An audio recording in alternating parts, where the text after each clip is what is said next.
Eu vou começar a gravar agora, principalmente pelo fato de eu ter tido a necessidade de alterar a data, o dia do nosso encontro, que normalmente tem sido às quartas-feiras, por conta aí de uma aula que me apareceu amanhã na UFRJ. Nós já começamos o que nós estamos chamando de período letivo excepcional, e já começamos agora no final de agosto, na última semana de agosto, e com isso tivemos aí alguns problemas no agendamento do encontro que eu tenho com vocês. Para essa semana, o que eu vou propor é que a gente aqui hoje elenque alguns pontos que estão sendo abordados tanto no texto quanto no vídeo do professor Boaventura de Souza Santos, da Universidade de Coimbra, mas a gente reserva aí os próximos dias e até mesmo o final de semana e, se necessário, o iniciozinho da semana que vem, para que haja tempo, já que todos aí estamos às voltas com trabalhos em paralelo, para que haja tempo de que possamos ter o devido tempo para a reflexão de alguns pontos bastante significativos que são apontados no texto do Boaventura. Tá? Só para localizar o vídeo, a conversa entre o Boaventura e o Naumar é um vídeo mais recente, obviamente, e eu acho que eles apontam algumas situações que nos permitem pensar um pouco sobre as formas de estruturação da instituição universitária no Brasil no decorrer dos tempos e, particularmente, a possibilidade que é apontada pela forma de criação e de estruturação da Universidade Federal do Sul da Bahia, que nos promove, de certa forma, uma possibilidade de diálogo com o próprio pensamento do Boaventura ao longo aí dessas últimas décadas. Não somente o pensamento dele sobre a instituição universitária, mas principalmente trabalhos mais recentes dele, como por exemplo, esse livro aqui, O Fim do Império Cognitivo e a Afirmação das Epistemologias do Sul, em que o Boaventura ele tem promovido uma reflexão bem mais sistematizada sobre essa forma de dominação da própria estrutura imperialista europeia nas instituições e nas formas de saberes, e a necessidade, na concepção dele, da gente perceber outras formas de apreensão do real, outras formas de aprendizado, outras formas de produção de conhecimento, que não necessariamente aquelas que são características da Europa Ocidental, né? E, obviamente, ele traz, considerando a instituição universitária como uma instituição por excelência, que reproduz mundialmente, ou pelo menos em praticamente todo o Ocidente, quer seja do Norte ou do Sul, esta forma da episteme europeia e ocidental, ele entende que a universidade ela acaba sendo também uma instituição atingida por essas novas emergências de formas de saberes, de movimentos sociais, de organizações produtivas que precisam ser observadas e têm que sair daquela zona que ele chama de sociologia das ausências, né? Bom, a gente deixa o texto, o vídeo um pouco mais para frente em relação ao texto, até para, numa dimensão cronológica, a gente situar o texto. Esse texto ele foi publicado originalmente na Revista Crítica de Ciências Sociais da Universidade de Coimbra, do Centro de Estudos Sociais da Universidade de Coimbra, em junho de 89, num número especificamente destinado às reflexões sobre a universidade no momento em que eles comemoravam os 700 anos da Universidade de Coimbra. Então, a revista, esse volume da Revista Crítica de Ciências Sociais. Se alguém tiver interesse, eu tenho ele todo em PDF e todos os artigos publicados nesse número especificamente são reflexões acerca da história da Universidade de Coimbra e também das reflexões que se fizeram à época, final dos anos 80, sobre os desafios da universidade enquanto instituição ocidental nesse momento aí da emergência da última década do século XX, né? André, você quer falar? À vontade.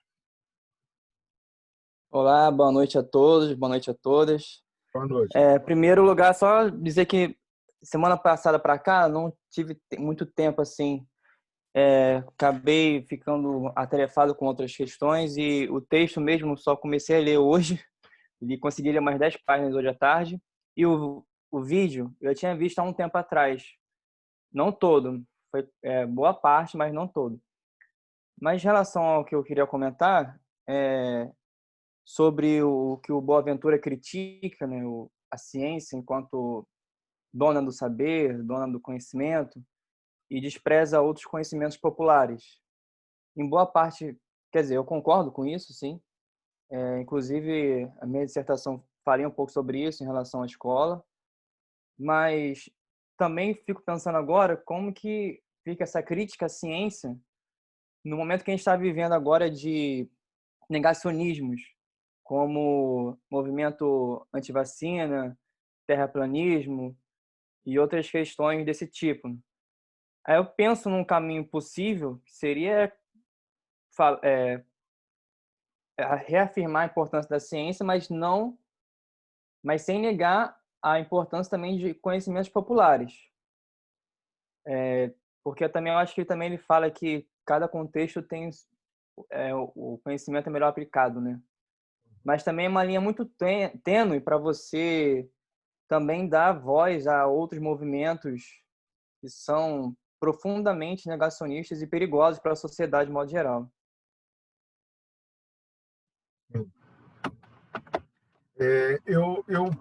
Eu entendo, na perspectiva do Boaventura, de que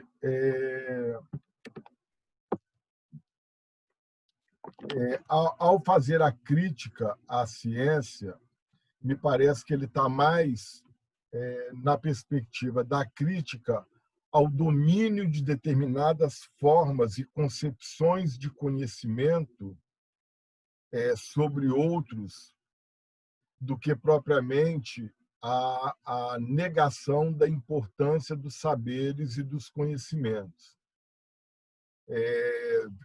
Creio que você concorde com isso, André. Me parece que a crítica dele é mais no sentido da dominação e da utilização no singular do que no não reconhecimento da multiplicidade de formas específicas de organizações sociais e de produções de saberes.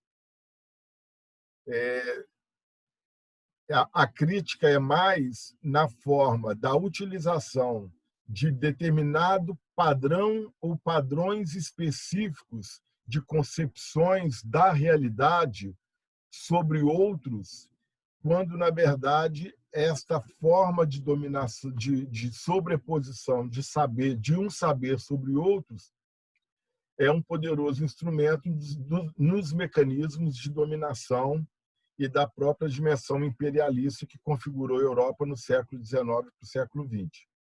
Me parece que a crítica é mais neste sentido do que no que você está colocando, que eu entendo que é necessário, sim, todo cuidado, que é numa negação do conhecimento e numa sobreposição de determinados dogmas a determinadas formas específicas de entendimento da realidade, de leitura da realidade que as sociedades fazem em tempos e lugares determinados, né? Você concorda com isso, com essa percepção? Estou vendo aqui Oi, no chat. sim, Tá. sim, eu concordo. Só que ainda continuo achando perigoso também, em relação, mesmo sendo a forma de dominação, claro que, como ele chama, a ciência comete epistemicídio, que é o assassinato de outros conhecimentos. Só que também agora, nesse momento, eu estou achando muito perigoso fazer esse tipo de crítica em relação ao que a gente vive, em relação aos movimentos negacionistas. Mesmo sendo em relação à forma, e não ao conhecimento em si, científico, mas ainda acho perigoso. Mas, assim, é uma percepção minha, né? Sim, sim. Eu tenho uma outra perspectiva que faz com que eu pense como é que ele se livra disso. Ele e todos os adeptos. Só um minutinho, que eu travei aqui uma coisa desnecessariamente. Voltei. Ele e, obviamente, todos os que defendem e defendemos isso. Essa percepção da relativização e da valorização de conhecimentos populares e da crítica a essa singularidade, essa dominação de formas específicas de conhecimento sobre outras. O que me faz pensar é que como a gente coloca isso num jogo em que as cartas estão dadas e as regras estão dadas justamente pela forma de dominação a que se critica. O Boaventura, ele é um intelectual do século XXI, é professor catedrático de algumas universidades, professor emérito do Centro de Estudos Sociais da Universidade de Coimbra e um grande produtor e autor de publicações nos mais variados periódicos científicos, que fazem parte da estrutura que ele mesmo critica, entendeu? Esse tipo de relação, eu acho que é uma relação importante de se travar, mas ela, de certa forma, acaba sendo contraditória, porque ela é travada dentro das instituições a que se critica e se valendo dos mecanismos que validam essa produção de conhecimento,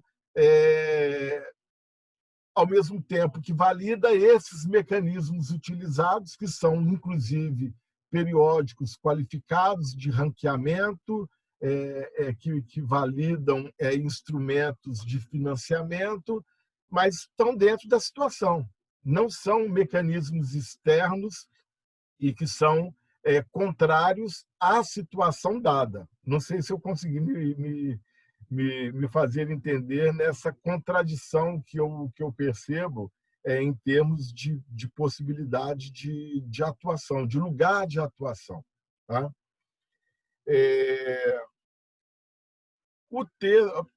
Antes de eu fazer alguma abordagem, alguém quer colocar aí alguma apreensão, alguma interpretação, alguma impressão que tenha tido a partir aí da leitura ou do que já tenha visto do texto ou até mesmo do vídeo?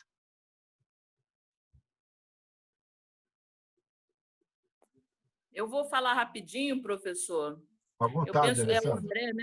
É o André, né? É André que colocou agora? Foi. Eu acho que quando ele falou a questão do temerário, né?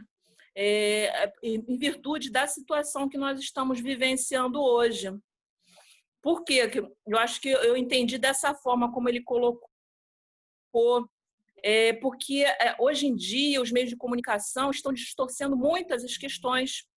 Então, o Boaventura ele faz colocações muito pertinentes sobre educação popular, sobre criticando alguns modelos que as universidades adotam, mas de uma certa forma eu entendo um pouco a posição do André no sentido da nossa sociedade, que hoje em dia a gente vê como ela tem distorcido algumas questões da ciência, né? Você vê hoje em dia nos meios de comunicações colocações totalmente equivocadas, entendeu? Então, assim, o meu entendimento, eu não sei, até me corrija, André, se eu estiver errada, seria nesse sentido, né? A gente tem que saber colocar bem essas questões para que elas não sejam distorcidas, né?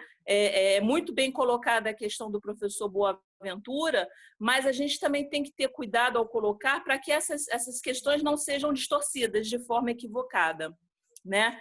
E outra questão também que eu pelo que eu consegui ler e um pouquinho do vídeo, foi muito interessante o reitor na época da Universidade Federal da Bahia conversando com ele, falando que, ao mesmo tempo que a universidade quer uma autonomia, ao mesmo tempo, a própria universidade ela não toma decisões democráticas, né?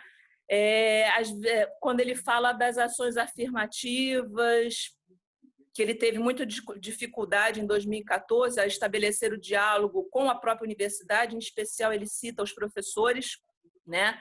Ele ficou até temerário de conseguir implementação.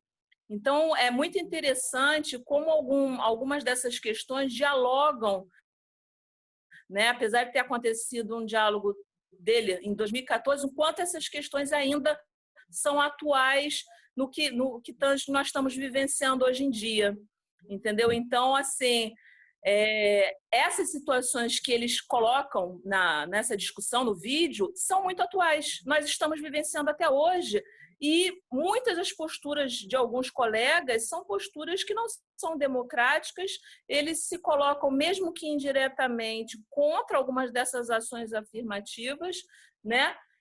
E você vê isso no não falado, naquilo que não é dito, entendeu? Mas acontece, nós vemos essa dificuldade, entendeu? Então, são questões que acabam estabelecendo diálogos e que você vê ainda no nosso cotidiano e que são extremamente críticas, né? Ele chega a mencionar um termo, se não me engano, são mecanismos de dispersão que ele se refere, que são determinadas contradições e antagonismos internos que existem nas universidades e que muitas vezes, para não serem resolvidos ou por não poderem ser resolvidos, criam-se determinadas formas paliativas de condução momentânea dessas questões para que os antagonismos se dispersem e depois, de certa forma, eles se acomodem no interior das instituições a partir das contradições existentes. Tem uma parte no vídeo que eu acho que vai ser bastante interessante para os colegas que estejam trabalhando fora da sede da UF, principalmente nas cidades do Norte Fluminense, que são as relações que a universidade, que eles tiveram cuidado de estabelecer com as cidades que receberam os diversos campi da universidade. Lembrando que ele coloca uma questão que é importante, que essa universidade ela foi iniciada do zero.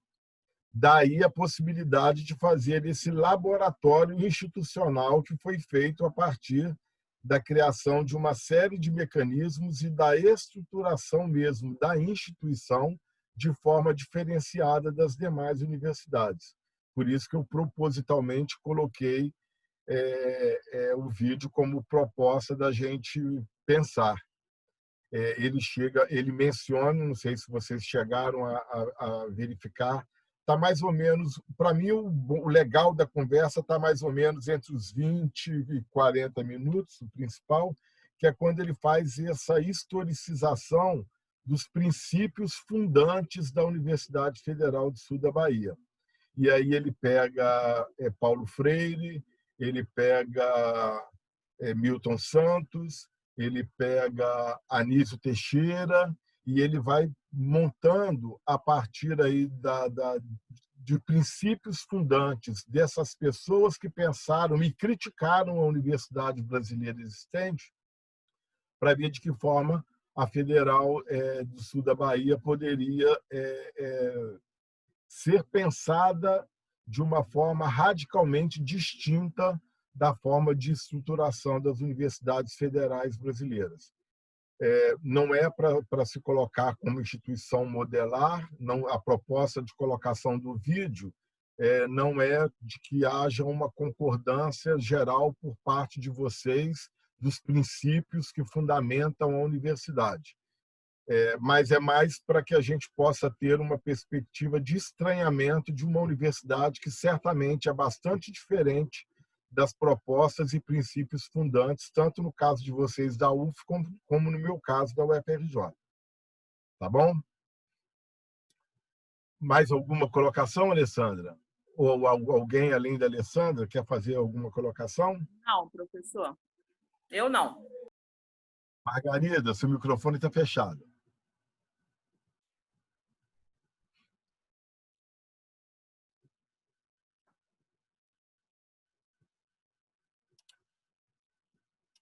Está fechado ainda. Aí está legal. Aí isso. Então, das partes do vídeo que eu assisti, eu voltei assim um pouco no tempo, quando começamos lá no início de 2002, mais ou menos, a pensar na questão curricular, quando ele coloca o bacharelado interdisciplinar. Não sei como que isso chegou na UFRJ, mas nós fizemos algumas discussões, né? E quase que veio assim, não, nós temos que fazer isso. A pró-reitoria de graduação, né, fez várias reuniões e vamos adaptar o nosso currículo nesse modelo, porque já tem algo sendo experimentado, mas ficou mesmo só na conversa e não deu, né? Até porque a nossa estrutura já estava assim, prevendo uma ampliação de cursos, que antes era só matemática. E teria aquela base comum para todos, né? E foi assim, muito polêmico esse sentido. E aí eu parei, né? Mas me assim, despertou bastante curiosidade como foi o implemento disso lá na Bahia, né? Porque eu sei de um outro colega que veio transferido de uma outra universidade e que passou por esse modelo e que não deu muito certo, né? Mas são experiências e são locais também diferentes. E aí eles reportam os modelos, o que serve, né, para uma universidade, para uma na região, ou mesmo dentro da UF, o que pode ser bem aplicado para Niterói, pode não ser aplicado em Santo Antônio de Pádua, porque são realidades diferentes, para Miracema e tal, cara, né? Então, tanto o vídeo como o texto, eles trazem assim, conteúdos interessantes, mas demanda tempo para maiores reflexões.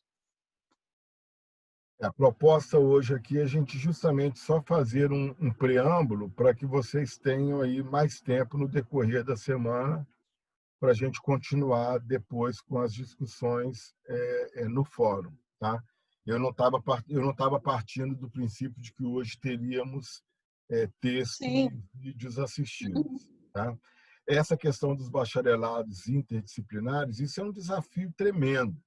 Nós que viemos nessa trajetória do módulo 1 e módulo 2, a gente percebe o processo de criação e de estruturação e de ampliação das instituições universitárias. Tanto o FRJ quanto o UF são herdeiras direto de um processo de estruturação da instituição universitária a partir da aglomeração de diversas instituições, institutos e faculdades pré-existentes.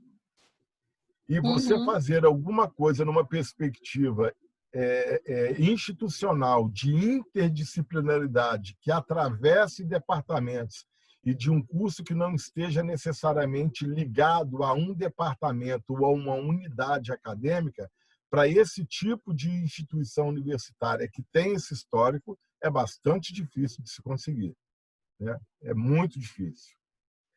Obviamente, ele coloca esse exemplo, esse desafio e essa premissa quase que fundante da universidade, mas ele começou a universidade do zero. Quando se começa do zero, os princípios fundantes encontram menos resistência daquelas instâncias já consolidadas.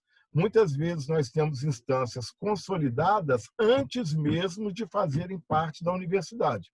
Quando você tem, nos anos 50, nos anos 60, processo de criação de universidades federais, federalizando, às vezes, até faculdades particulares e tornando professores das faculdades particulares como professores das então criadas universidades federais, você já traz para dentro da Universidade Federal toda uma instância de disputa de poderes que já existem antes mesmo da inclusão dessa instituição na universidade. Então, não é nada fácil da gente pensar qualquer perspectiva transversal e não tão verticalizada nas nossas universidades. Isso aí, certamente.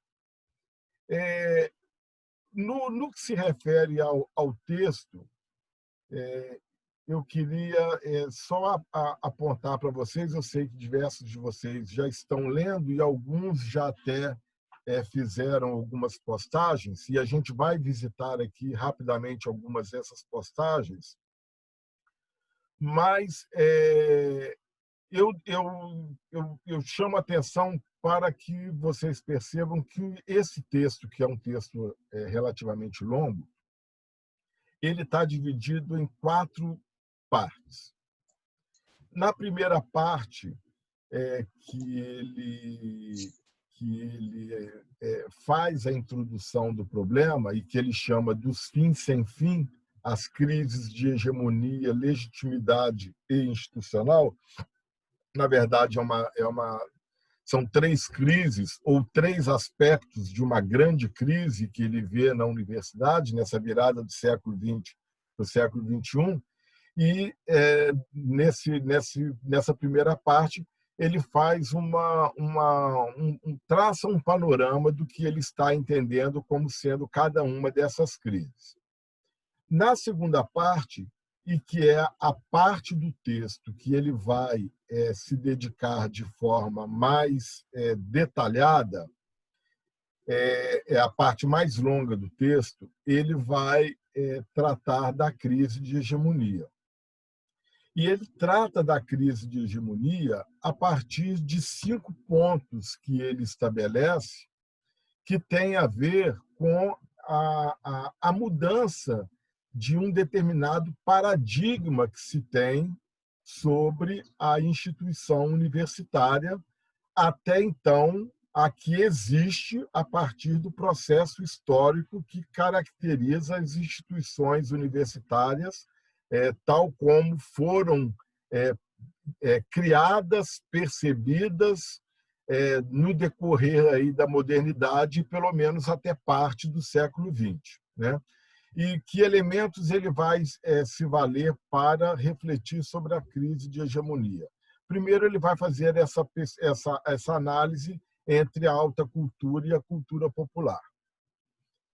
Obviamente, é um dado de que a instituição universitária, historicamente, sempre foi o lugar por excelência da produção e reprodução e valorização da alta cultura. Mas no momento em que você tem, principalmente a partir aí da metade do século XX, já no início do século XX, de forma mais evidenciada a partir da metade do século XX, a pressão dos movimentos populares, a pressão de movimentos estudantis, a pressão para que a universidade ela também se abrisse para a percepção da cultura popular e uma instituição que, de certa forma, reproduzisse nessa valorização da cultura popular o seu olhar e o seu reconhecimento de que ela precisa dialogar com este público também que é representativo da cultura popular.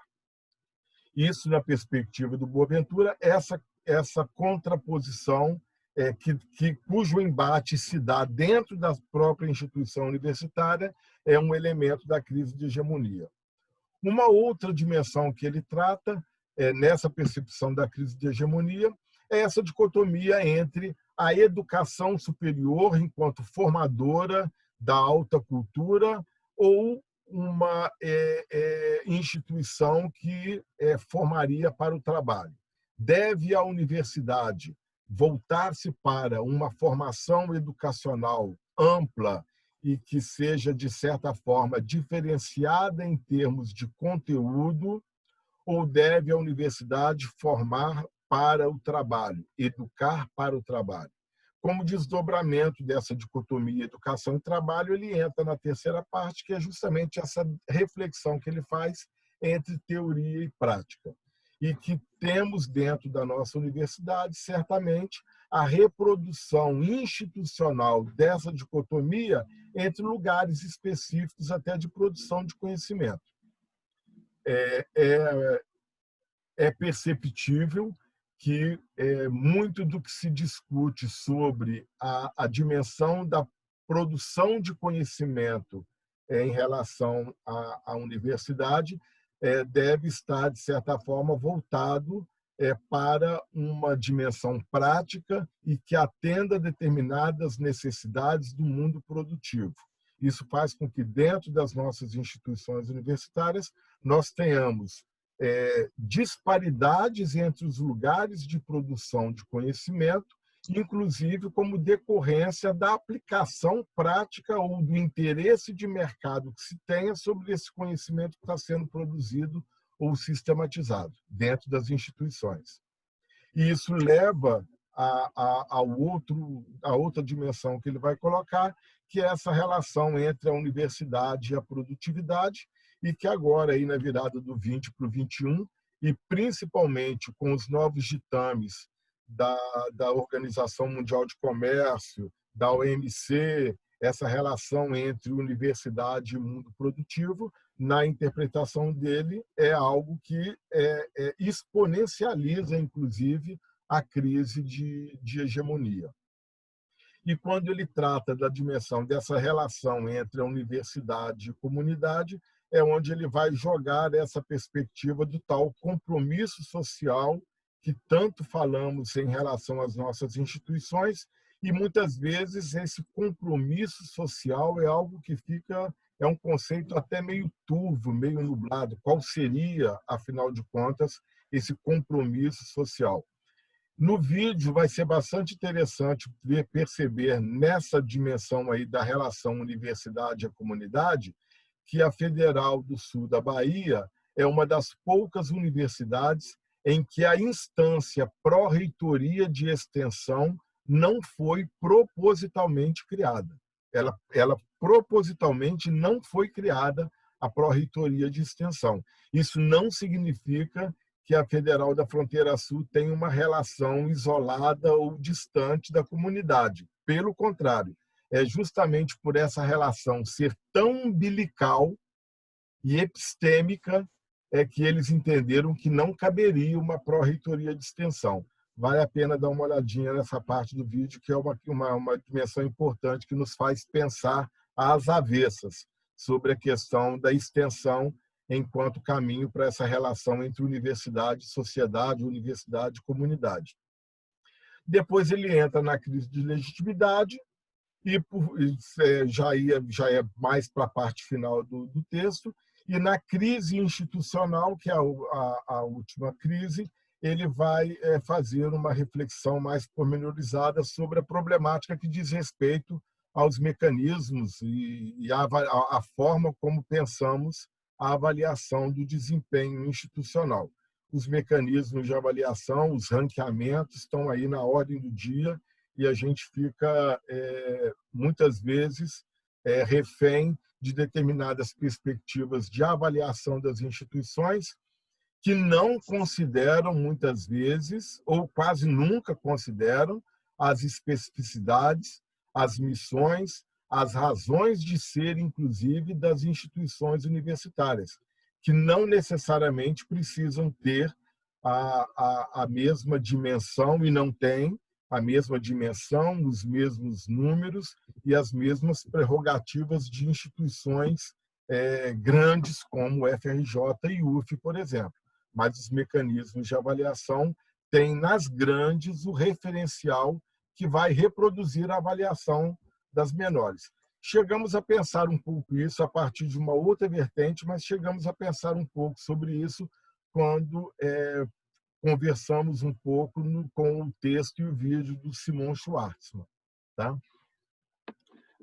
Alguém quer colocar alguma parte? Alguma outra observação?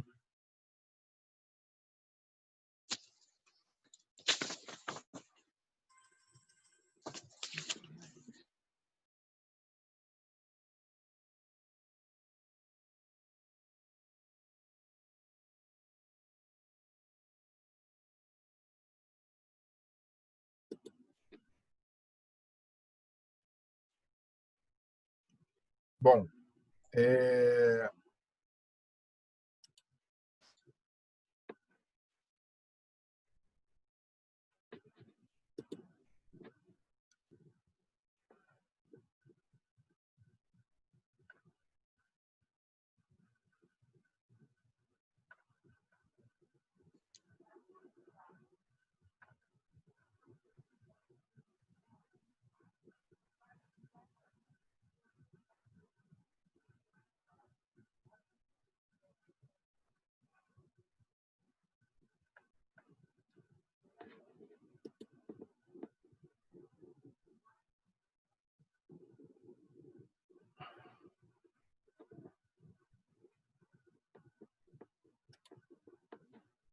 vamos...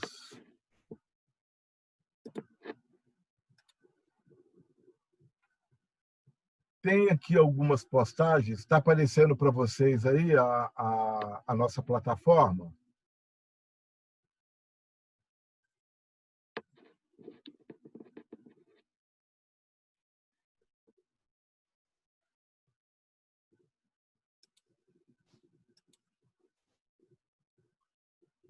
Beleza, Leandro, obrigado. Eu queria dividir com vocês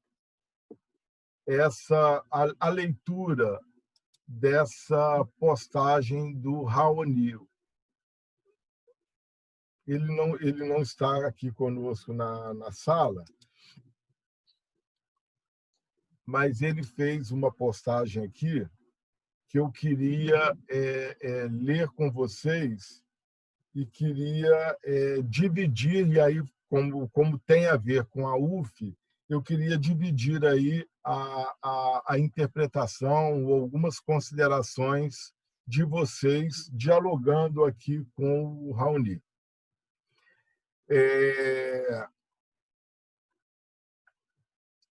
No caso da crise de hegemonia, a crise de hegemonia é identificada quando a universidade passa a ser questionada enquanto instituição socialmente útil e relevante. Essa crise, por assim dizer, perpassa as demais e é explicada pelo autor a partir de 4 contradições. A primeira é aquela que separa, né, que é justamente entre alta cultura e cultura popular ou de massas. As universidades sempre foram concebidas como centro de produção de alta cultura. A partir de um anseio popular pela sua democratização e massificação, questiona-se essa natureza. Ou seja, a democratização da universidade teria como pressuposto a transformação do seu produto de uma alta cultura identificada com as classes mais abastadas a uma cultura de massas identificada com as classes sociais mais populares.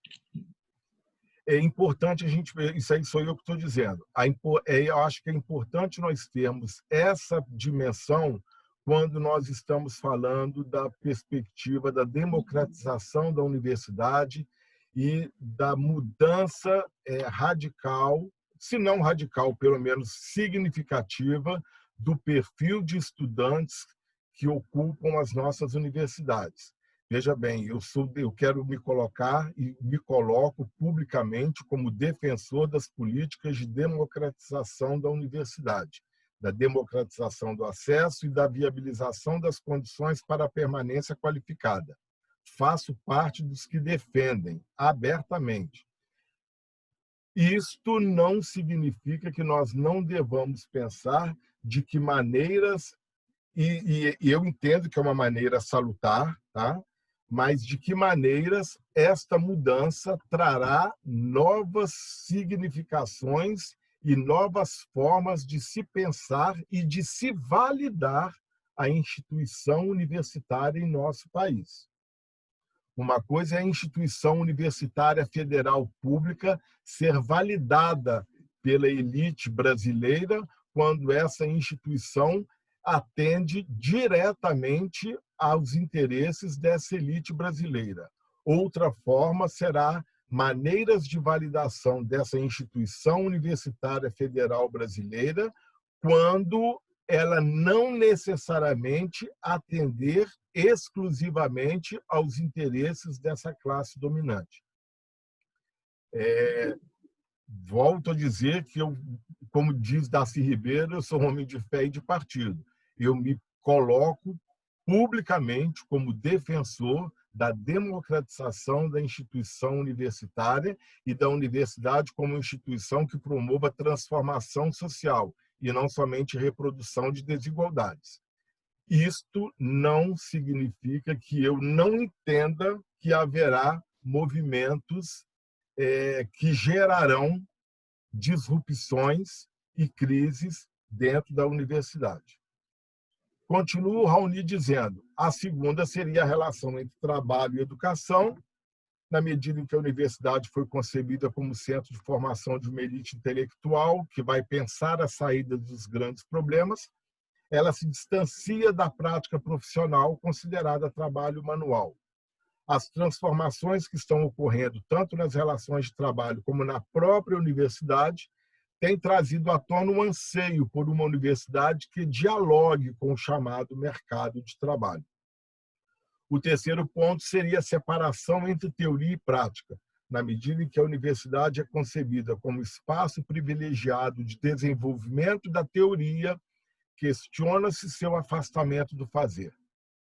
Chamo a atenção que o Boaventura, nessa parte, ele vai falar muito sobre pesquisa prática, pesquisa pura e pesquisa aplicada, e sobre os lugares bastante diferenciados que acabam tendo no interior das instituições aqueles que conseguem, por exemplo, recursos extra-orçamentários para suas pesquisas aplicadas, porque essas pesquisas dialogam diretamente com os interesses do mercado produtivo. Então, isso está lá no texto e vai aparecer bastante. O quarto aspecto está na relação entre universidade e comunidade. Na maioria das situações, as universidades são enxergadas como um enclave no território, sem quase nenhuma relação com a realidade e os problemas locais. Reivindica-se, então, uma relação mais orgânica da universidade com a comunidade. No vídeo, a relação orgânica da Universidade Federal do Sul da Bahia com as cidades que recebem a universidade, eu acho que vai ser fácil de vocês perceberem. Tá? Depois ele vai falar sobre a crise de legitimidade. Rapidamente, ele coloca que há uma relação direta entre a legitimidade das instituições e seu caráter democrático. Assim, o caráter autoritário da universidade corrói sua legitimidade social. E a crise de institucionalidade, em que ele fala que o autor aponta uma tendência de mudança de concepção do Estado como produtor de bens e serviços para um Estado comprador de bens e serviços. E o reflexo dessa mudança de paradigma é na educação. Desse modo, o autor aponta os sucessivos cortes de verbas para a educação superior pública e, em contrapartida, o intenso financiamento das universidades privadas pelo capital estatal. Inserida também na crise da institucionalidade, o autor apresenta também as transformações nos aspectos relacionados à lógica do trabalho interno às universidades públicas e, especificamente, os aspectos relacionados aos critérios e métodos de avaliação institucional. E aí é onde entra a parte do texto do Raoni que eu mais quero dividir com vocês. E porque é o que me interessou, porque aí parte da reflexão dele sobre a instituição. Na minha visão, as transformações que vêm ocorrendo na composição social da UF, especialmente em função da implementação do sistema de cotas raciais e sociais, impõem transformações internas. Porém, essas transformações não ocorrem de forma linear e constante, mas de maneira desigual e combinada. Sobre o aspecto da alta cultura e cultura de massas, penso que essa distinção por si só não faz sentido.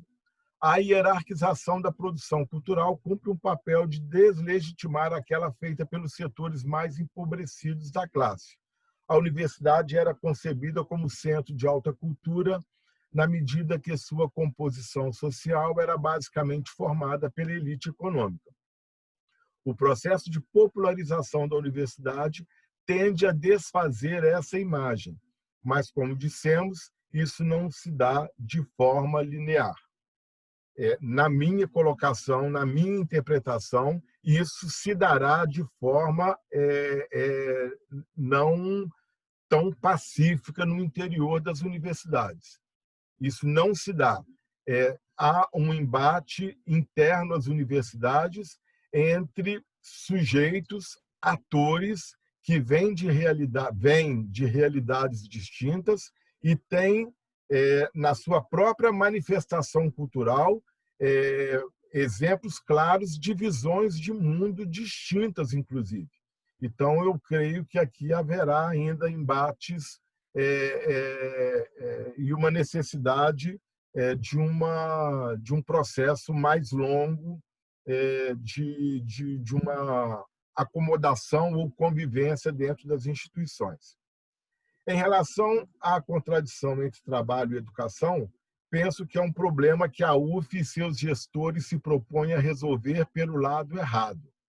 Quer dizer, se há um anseio de que se estabeleça uma relação mais saudável entre o trabalho e a educação, a proposta de resolução vem sendo incorporar as empresas privadas no interior da universidade, intervindo diretamente nos processos de formação, direcionamento de pesquisas e etc.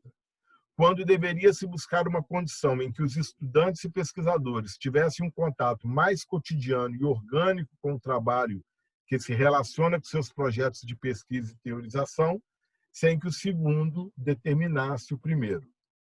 Do mesmo modo, o questionamento quanto ao afastamento do fazer é legítimo e importante, e, a meu ver, está intimamente ligado à separação entre educação e trabalho. No entanto, penso que a universidade deve sim preservar o seu caráter científico, ou seja, de buscar explicações robustas sobre os fenômenos.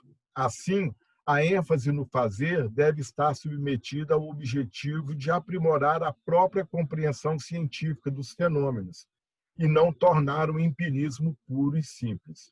A UF está bastante aquém deste desafio, como a maioria das universidades brasileiras.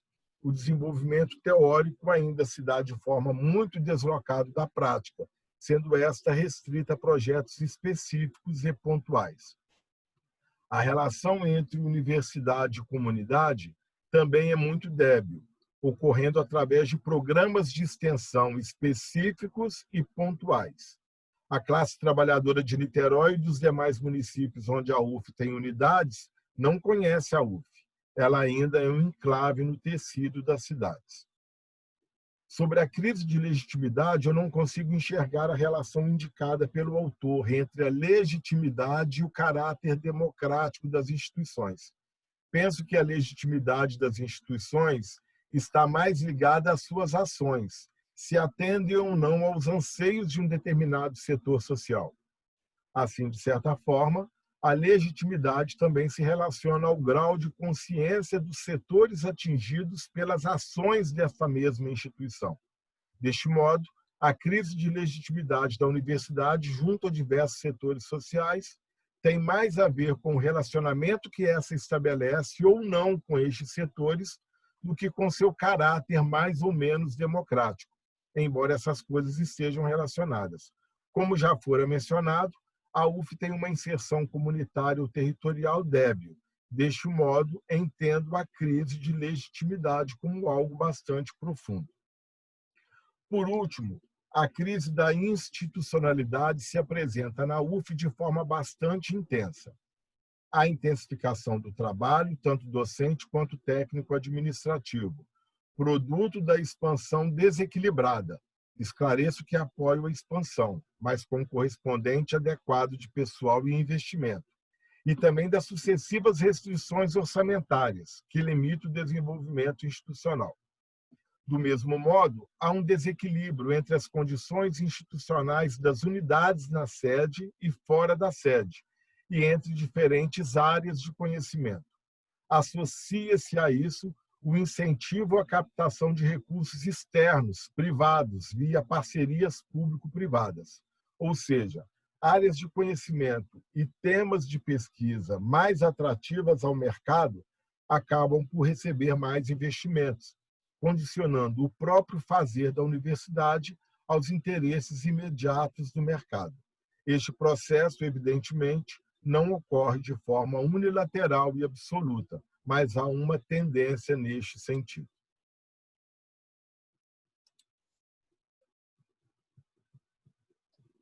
Bom, eu quis puxar a leitura conjunta com vocês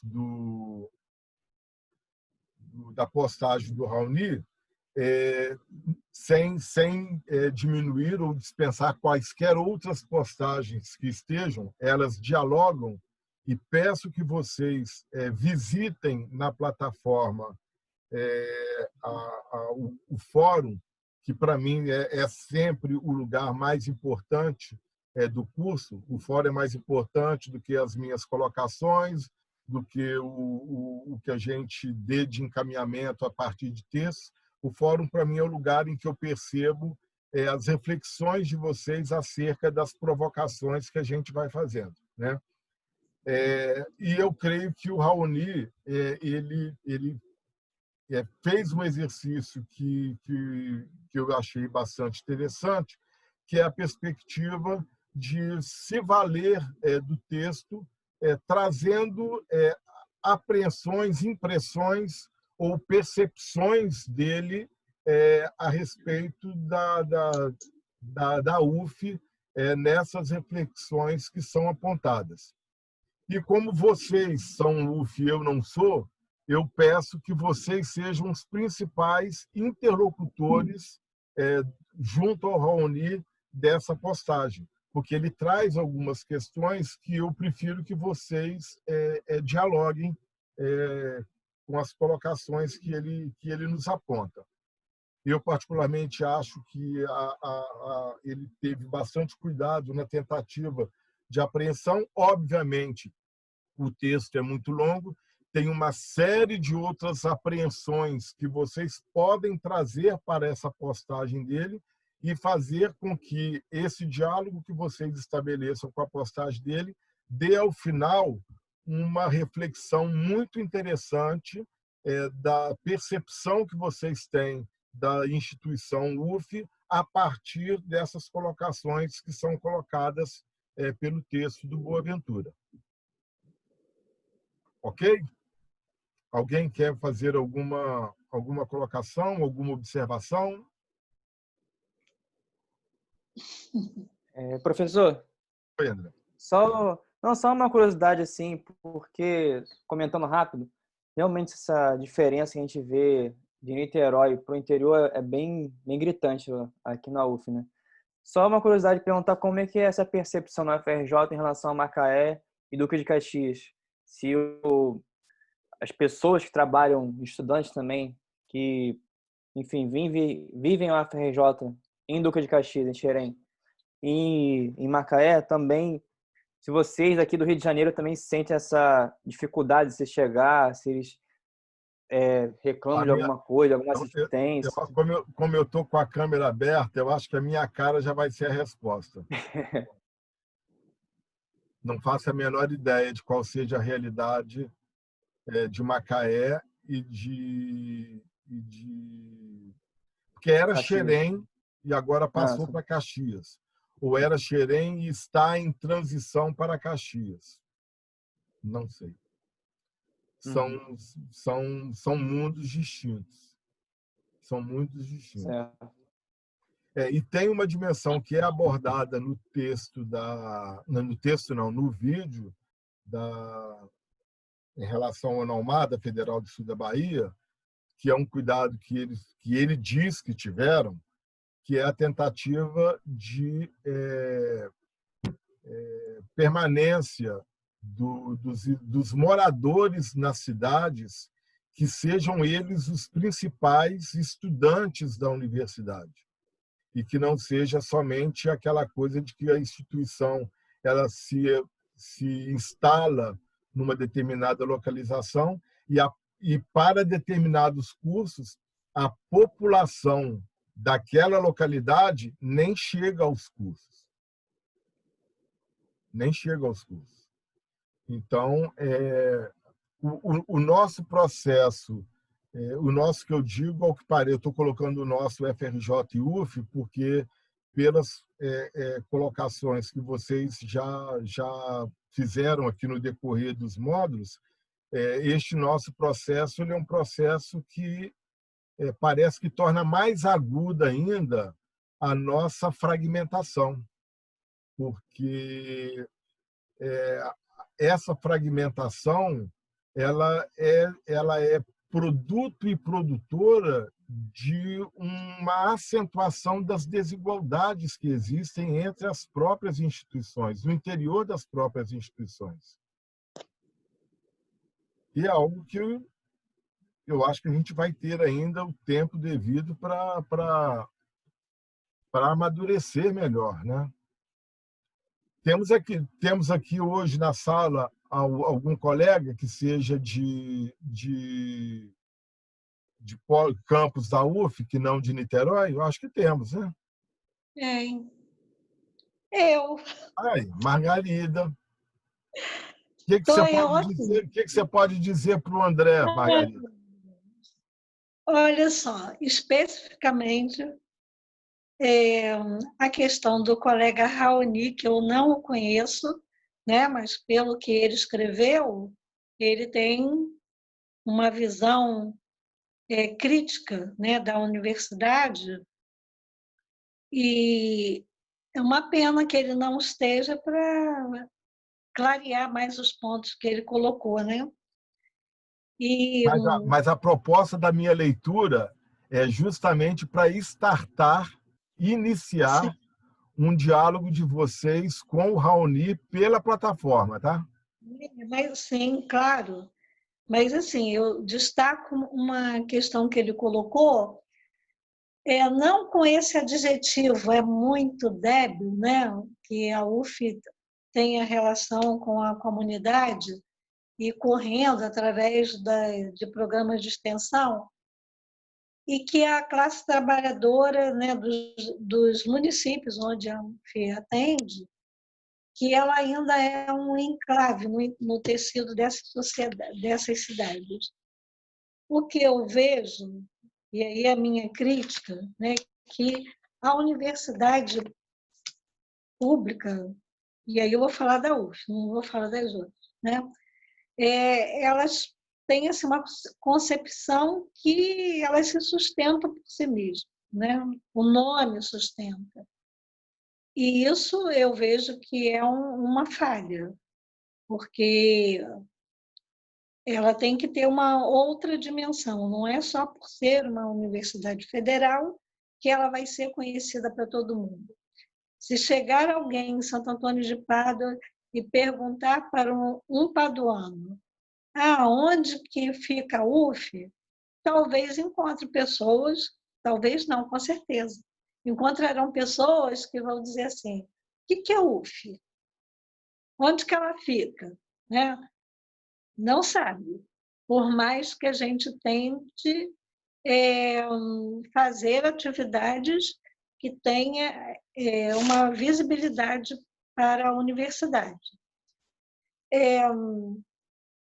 Mas, assim, eu tenho as minhas defesas, minhas questões, as minhas críticas em relação a esse texto, e há outras falas também, né? Que não é fácil trabalhar no interior, não. O processo de interiorização é complicado, muitas vezes a gente já discutiu isso dentro da reitoria, dentro de grupos, até de conselhos de centros universitários, quando a gente era vinculado ao Centro de Estudos Gerais, que a universidade, né, e aí as universidades, elas precisam ter uma política clara de interiorização, né? Por que está interiorizando? O que vai sustentar essa interiorização? Como que será a alocação de professores, a expansão de vagas para alunos, o trabalho dos funcionários. Então, quando eu falei ali dos lucros do Reúne no módulo passado, por mais críticas que nós fizemos, e ainda tenho essas críticas em mente, eu não posso dizer que para nosso curso de matemática em Santo Antônio de Pádua que o Reúne foi ruim. Não foi. A gente expandiu, né? E a expansão não se deu porque o reitor quis, foi por uma pesquisa para ver a necessidade da região em termos de formação de docentes, e a gente construiu o nosso projeto, foi um grande sonho, a gente não tinha prédio para ficar. Eu, à época que era chefe de departamento, fui solicitada em audiência pública do Estado, porque a gente ocupava um CIEP, então queria um espaço, e depois foi a Justiça Federal que eu tive que ir a Campos responder, porque a gente estava com uma ordem de despejo. Então, assim, são lutas que nós travamos para poder ter um espaço para ficar. Esse ano, estamos completando, né? Não eu, né? Mas 35 anos de existência da UF em Santo Antônio de Pádua, e ontem, vendo a fala de um menino que terminou a sua apresentação de um TCC em física, ele agradecendo, né, a nós e a todos os professores pelo diploma que ele estava tendo. Ele disse assim, pois é, sou de família pobre, trabalhei o tempo todo que estou estudando, né, nesse tempo de estudo, com dificuldades, queria terminar antes, não consegui, e eu fico muito feliz e agradecido a vocês por eu ter me envolvido tanto com a física. E, com certeza, ele será um excelente professor de física. Então, às vezes a gente vê assim, muitas críticas, recebe críticas, e críticas sempre é bom receber, né? Mas algumas, elas não têm muito fundamento, né? Não vê a dimensão do que é um trabalho no interior, de quem se desloca para lá semanalmente, como eu me desloco de Maricá, que gasto, né, quase 7 horas de viagem até Santo Antônio de Pádua, mas vou com todo prazer, né? Então, são muitos desafios para os alunos também, né? E eu acho que para todas as universidades que estão fora da sede. E não é fácil, não. Até internamente muita disputa, há muita crítica. Por que que a unidade do interior está recebendo uma vaga e aqui do centro não está, né? E aí a gente tem que mostrar por que que nós expandimos, por que que nós entramos no Reúne, por que que ainda nós estamos lutando pela permanência dos nossos alunos, de mais alunos, que agora com o SISU, né, tem aluno de todos os lados, né, de região norte, região sul, sudeste, toda. E são os desafios da universidade. A gente tem que construir dentro dessa dimensão, né, que o Boaventura traz, da relação do trabalho, da relação da cultura e da preservação do conhecimento científico, que a gente não abre mão, mas com o diálogo da ciência com o povo, isso é fundamental. A gente não pode negar isso, né? Quantas pesquisas nascem, que se articulam com a comunidade, que se descobre muita coisa, né? O conhecimento é tão gratificante para nós. É isso. Então, vou sempre defender o interior, tá? Maravilha. A aula hoje foi sua. Margarida deu a aula. Eu sou um apaixonado por histórias de vida e relatos de experiência, Margarida. É mesmo? Eu sou historiador e memorialista, né? A minha formação é em história e meu doutorado é em memória social.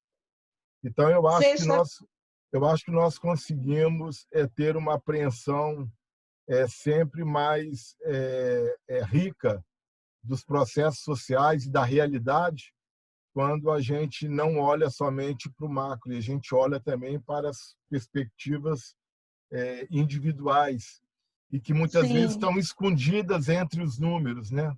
Entre as medianas, entre as estatísticas. Né?